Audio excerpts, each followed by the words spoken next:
¿Cómo sabía el pueblo que la sangre había sido aceptada? Fácil, el sumo sacerdote salía vivo de allí. Si la sangre no era aceptada, el sumo sacerdote moría allí mismo. ¿Ok? Moría. Cuando veían salir al sumo sacerdote, abrir la cortina del lugar santo y salir nuevamente a los atrios, todo el pueblo estallaba en una algarabía, estallaba en júbilo. Ese año iba a ser un buen año para ellos. Ese año les iba a ir bien en todo, iban a prosperar, sus sembríos, sus animales, todo iba a estar bien.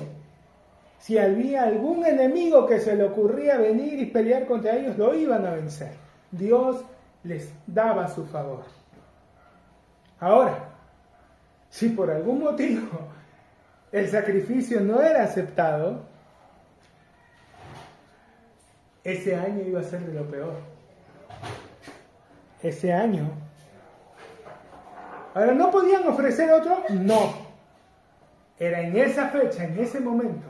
Si fallaban en la elección del cordero, si elegían un mal cordero, si el sumo sacerdote no ofrecía previamente, antes de ofrecer el sacrificio por los pecados del pueblo, el pecado, un sacrificio por su propio pecado, moría.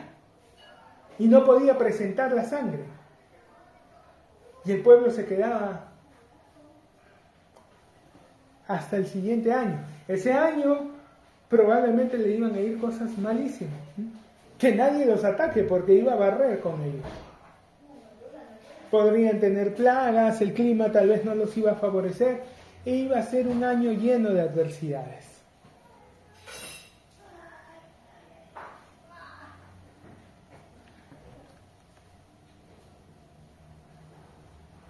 Entonces, Él fue entregado por nuestras transgresiones. Él es el Cordero de Dios que quita el pecado del mundo. Él fue puesto por nuestras transgresiones y fue resucitado para nuestra justificación. Si bien es cierto que esta palabra para también podría traducirse por, y hay un doble mensaje allí.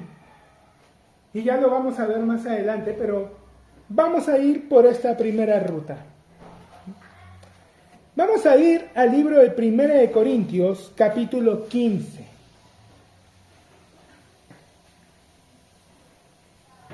Además, os declaro, hermanos, el evangelio que os he predicado, el cual también recibisteis, en el cual también perseveráis, por el cual asimismo, si retenéis la palabra que os he predicado, sois salvos, si no creísteis en vano.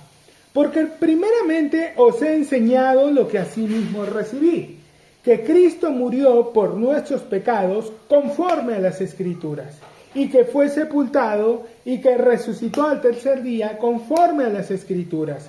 Ahora, el Evangelio era esto. Y Pablo se lo dice a los Corintios, empezando esta epístola, ¿no? Cuando les dice, Corintios capítulo...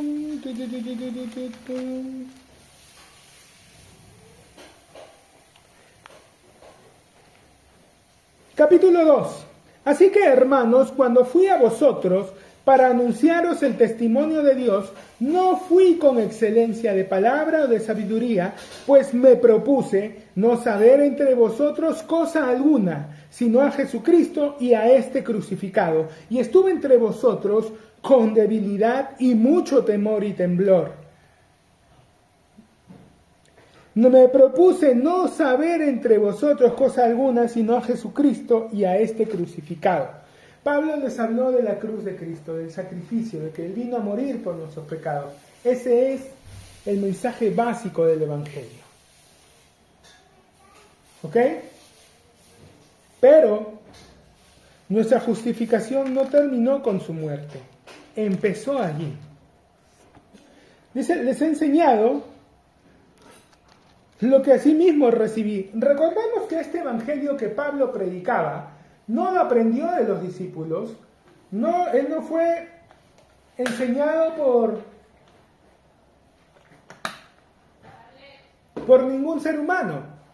Recordemos que Pablo no caminó con Jesús, así que no escuchó las enseñanzas de Jesús como los demás apóstoles, pero Pablo era un estudioso de las Escrituras, era un fariseo. y por ello en un momento fue perseguidor de la iglesia. Pero en el camino a Damasco, Jesús se le aparece, lo hace caer del caballo, pierde la vista y lo dejan en una habitación, quienes lo acompañaban, y él está 3 días allí, ciego, orando. Dios le envía un mensaje haciéndole saber que un hombre llamado Ananías iba a imponerle manos para que él recuperara la vista. Pero mientras estuvo ahí, él lo cuenta, luego, le fueron abiertos los ojos espirituales, antes que los ojos físicos. Dios le fue abriendo la palabra, le fue dando revelación. Todas las cosas que él había estudiado, Dios las fue abriendo y haciéndole entender que... Ahora, Jesús era el que lo había detenido, ¿no? Le dice, Saulo, ¿por qué me persigues? ¿Quién eres? Soy Jesús a quien tú persigues. Así que después de eso Jesús se le revela. Y le revela el Evangelio. Y es lo que Pablo fue a enseñar. Años después, ya lo vimos la vez pasada, como más 15, 17 años después recién, se entrevista con los demás discípulos. Unos 5 años antes tuvo una reunión, estuvo 2 semanas, coincidió con Pedro, conversaron, le contó qué es lo que él estaba haciendo, y todo bien. Y ya unos 5 años después, 15, 17 años, ya se reúne con todos los discípulos para explicarles de manera detallada qué era lo que le enseñaba, y todos terminan dándole la diestra. ¿No? Bueno, bien, hermano, siga usted así. Que lo que él estaba hablando era el mismo mensaje que ellos estaban dando. Él no lo había escuchado de manera física, personal con Jesús, pero lo recibió por revelación. ¿Quién se lo dio? El mismo Jesús.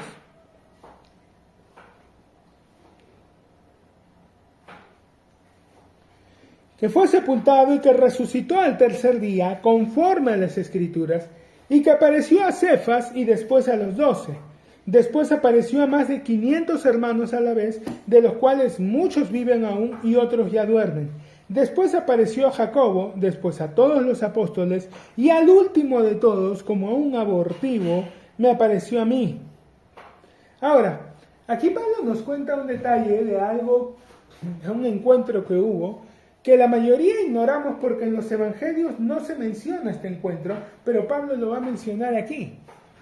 Y es que Jesús tuvo un encuentro luego de resucitar con Pedro. Tuvo un tiempo en el que hablaron y conversaron. Recordemos que tanto Judas como Pedro traicionaron al Señor. Judas lo vende por 30 monedas de plata. Ahora Judas después, cuando ve lo que iba a pasar, tiene ese remordimiento y va a los sacerdotes a querer devolverles el dinero. Ellos no se lo aceptan. El pastor anterior dice algo que es cierto, ¿no? Judas se arrepintió, entre comillas. Pero el error de Judas es que no fue a Jesús. Fue a los líderes religiosos. ¿Y qué recibió? Bueno, ya vimos, terminó colgándose. Ahora, Jesús le habló tanto a Judas como a Pedro de la traición que iban a cometer. O sea, hay gente que yo he escuchado torpemente decir, no, que él quedó atado, él no pudo decidir porque ya Jesús había declarado eso sobre él. ¿Saben cuál es el problema con las personas que solamente son simpatizantes, pero nunca llegan a abrir su corazón a Dios? El problema es que luego estas personas no pueden recibir la misericordia de Dios, no pueden recibir el perdón. Judas caminó con Jesús, lo escuchó, pero nunca llegó a abrir su corazón. Y cuando necesitaba ese perdón, no lo pudo recibir. No es que Jesús no se lo dio, él no lo quiso recibir. Él fue una persona religiosa y cuando falló, pues trató de justificarse, trató de hacer justicia, acabando con su vida. Y bien que Jesús ya le había anticipado que iba a sentir eso. mejor le fue a atarse una piedra y arrojarse. Le habló de la angustia que iba a sentir. Incluso directamente se acercó y le dijo: lo que tengas que hacer, hazlo pronto. ¿Qué era Jesús atándolo? No, porque Pedro también le dice: Señor, no vamos a permitir que nada te pase, yo voy a poner mi vida por ti. Y Jesús lo miró y le dijo: Pedro, tu vida vas a poner por mí. Hoy antes que el gallo cante me vas a negar 3 veces. No, Señor, ¿cómo crees? ¿Qué pasó? No es que Jesús los ató, no es que Jesús los... Con sus palabras Jesús les estaba haciendo saber: hey, yo sé lo que vas a hacer, yo sé qué es lo que va a pasar, te sigo amando. Pedro pudo soportar porque de alguna forma encontró la manera de perdonarse y mantenerse vivo hasta que el Señor regresara. Judas no le dio esa oportunidad a Dios. Judas ese mismo día, en la mañana, se estaba colgando, antes de que Jesús muriera. No le dio opción a la misericordia de Dios. Pero aquí nos cuenta Pablo de que Jesús, después de levantarse, nosotros sabemos cómo fue. Ese día en la mañana van Juan y Pedro corriendo. Juan nos cuenta eso en el Evangelio. Corren hasta llegar a la tumba. Juan nos cuenta que él se adelanta. Recuerden que Juan, a lo largo de su Evangelio, siempre se va a referir a sí mismo en tercera persona como el discípulo al que Jesús amaba. Entonces dice que el discípulo al que Jesús amaba, que era él, llega primero, pero se queda en la puerta. Y que Pedro llega después, pero se mete hasta el fondo. Y ve todo vacío y se van. Y allí estaban las mujeres que habían ido a ungirlo, que era María Magdalena, que al ver la tumba vacía pensó que alguien había robado el cuerpo. Y entonces está allí Jesús y al verlo pensaba que era el que cuidaba el huerto y dice: ¿por qué lloras, mujer? ¿Por qué se han llevado el cuerpo de mi Señor? Si tú te lo has llevado, dime dónde lo has puesto. Y cuando él le habla, le dice María: ¡oh, Raboní! Y quiere tocarlo y él le dice: no me toques, aún no he ido a mi Padre. Ve y di a mis discípulos y a Pedro: voy a mi Padre y a su Padre, y que luego los encuentro. Ahora, la palabra nos dice que ese momento, cuando Jesús se levantó de los muertos, juntamente con él se levantaron todos los que habían esperado su venida. O sea, todos los santos de la antigüedad, Abraham, Isaac, Jacob, David, todos estaban allí esperándolo.